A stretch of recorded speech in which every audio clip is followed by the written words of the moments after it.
Britain, Germany, Italy. And so just follow this sequence through. They decide in China early on, and there's a 5G element to this, which we'll get into later, that it's a virus. They don't isolate the virus. They test it, or they diagnose it, first of all, only on symptoms. And then they start testing, and they use this test, which is testing for genetic material, not COVID-19. And then it starts moving out into the West. And Western doctors, nurses, medical professionals, etc., are told this COVID-19 is moving out. World Health Organization, it's a pandemic. And we'll get into who owns the World Health Organization later. And these are the symptoms. So what do they start doing? Anyone with flu-like symptoms now gets diagnosed COVID-19 purely on frickin' symptoms. And so the numbers start to go up. The problem is that this is supposed to be a deadly virus, but there's not enough people dying to justify that, that description. So this is what they start doing. Anyone who gets ill for any reason whatsoever, by the way, even falling down the frickin' stairs, and goes to hospital, they now get tested for COVID-19. Now, because they're testing for genetic material, which is in lots of people's bodies, they get lots of positives. And although they're in hospital for late-stage cancer, for heart disease and heart failure, and for other caused flu-like symptoms, if they've tested positive for COVID-19, when they die, they are diagnosed as having died, officially, from COVID-19. This is why you are having more and more people, families, loved ones, saying, my family member, whatever, has been diagnosed as having died from COVID-19, and they didn't. They died from this, they died from that. They've had it for ages. Great example. For people around the world watching this, there was one time a famous comedian called Eddie Large in a comedy duo called Little and Large. And Eddie Large has had a heart problem for a while, it seems. And he goes into hospital with heart failure. While he's in hospital, he gets diagnosed with COVID-19, of course, tested him. And when he died, the wording in the papers, in the media, was that Eddie Large died in hospital after testing positive for COVID-19. He died of a failing heart. But COVID-19 will be the diagnosis, and the numbers keep going up. And you're saying the total numbers of deaths in the world has not changed anomalously, but we've reclassified them as COVID-19 because they tested positive. And you said the language is interesting because they don't say they died from COVID-19, they died from after testing positive to COVID-19. This is interesting. I've been making this point now for some many days. Watch the media language as they used with Eddie Large. Overwhelmingly, they're not saying that this person or this number have died from COVID-19. Very difficult to die from something you can't even prove exists. They say, this is the wording, and you see it repeated all the time, this person or this number died after testing positive for COVID-19. Not that they died from it, but look at the implication. Oh, Eddie Large, he died from COVID-19. Oh, everyone's getting it. You have control of the figures by the way you transfer symptoms from other causes to you've got COVID-19. You control the figures by the way you test, not for COVID-19, but for a genetic material. And you control the death figures by who you designate as died from COVID-19 when they've died from other things. You know, people are being designated to have died from COVID-19 who have late-stage cancer. And here's a figure for you, Brian.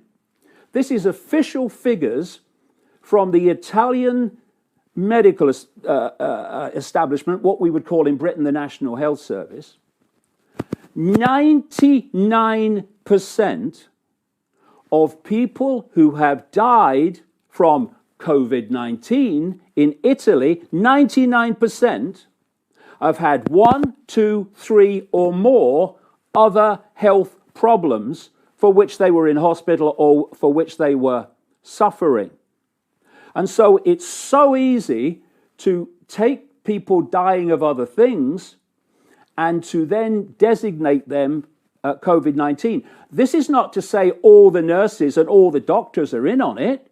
You only need a hierarchy to say this is what you have to do, and they do it. This is how it works.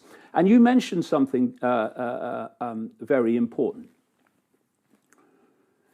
The last time I looked, the death figures from all causes in Europe overall and in the United Kingdom had not risen, compared with last year, etc., to the extent that even begins to encompass all the people we are told are dying from COVID-19. And the reason that is, but that could change for reasons I'll come to when we get to 5G, the reason that is vastly more people are not dying.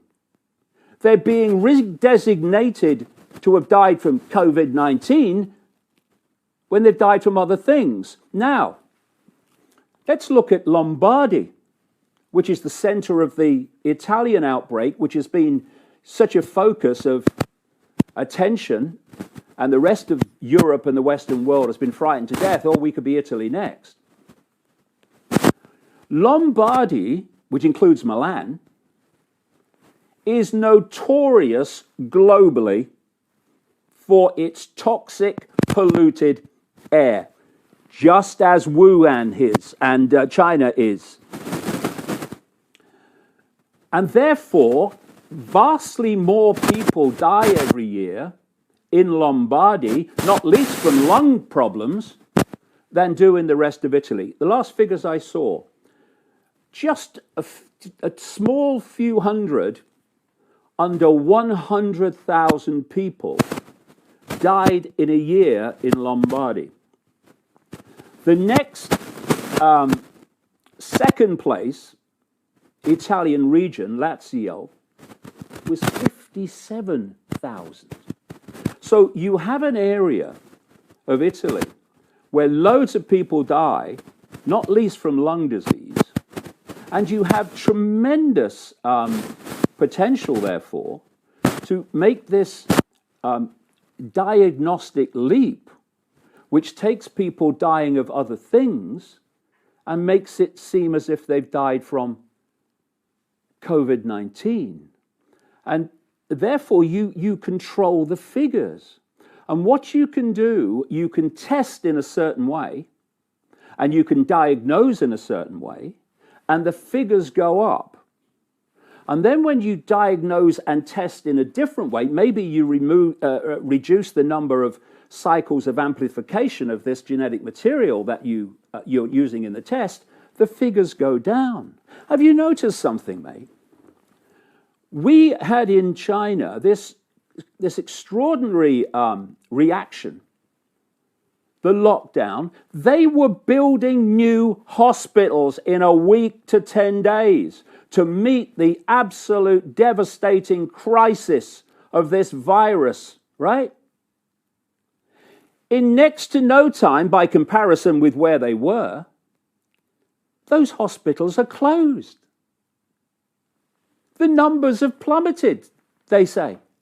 They're now starting flights. The economy is reopening. People are going back out on the streets.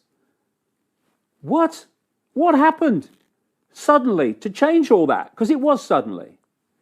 But if you are testing people in a certain way and you're diagnosing people in a certain way, and we're going to bring 5G into this later on as well, then you change the diagnosis and you change the way you're testing. And what happens to the numbers? They frickin' plummet. Now, another aspect of this, Brian, which is sickening beyond belief, but I've seen enough evidence to see that it's true from people that have contacted me, and people have even said things on social media about, what's happened to their loved ones.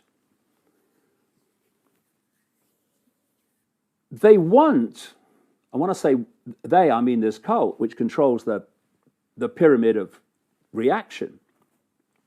They obviously want as many dead people as possible that can be designated COVID-19, because that adds to this whole pandemic. And we're going to talk about why later. We are going to talk about why, because there's a very, very big and simple reason why, and it relates to why there's a lockdown at all. But what's clearly happening is that old people in hospital, for anything, first of all, they're being tested for COVID-19, this genetic material. And for reasons I've explained, they're going to, a lot of them are going to test positive. Not for the virus, for the genetic material. They're going to them, and according to loved ones and families, the people on the ward, etc., have said to them it's government policy. And they're trying to get these old people. You know the old people that the lockdown was to protect? Yeah, right. They're trying to get them to sign do not resuscitate forms, which means they can be allowed to die and not resuscitated. And when they die without resuscitation, they will be called COVID-19. Have you noticed how this is now starting to seep out? Oh, we may have to make choices about the triage, about who we treat, and the older people. Well, we're going to have to make some hard choices. Old people that you're telling not to resuscitate, to sign non-resuscitation forms, right? So they are